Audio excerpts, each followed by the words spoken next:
In 1924, a celebrated inventor washed his hands in a chemical on live camera.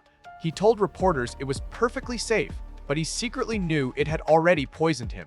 Why lie? Because adding highly toxic lead to fuel magically fixed engine knock. That breakthrough secured a billion-dollar monopoly on the future of automobiles. To protect it, the auto industry deliberately stripped the word lead from their marketing. They rebranded the neurotoxin under a clean, modern-sounding name, Ethyl.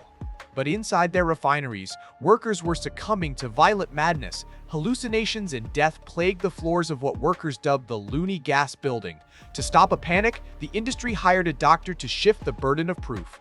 They demanded independent scientists prove the gas was deadly, a tactic dubbed the Kihu rule, while the corporation strictly controlled and funded all the research themselves. With critics silenced by impossible data demands, leaded gasoline became the global default. It silently dosed generations of children with the neurotoxin via daily street exhaust. The true cost of that rigged science is terrifying.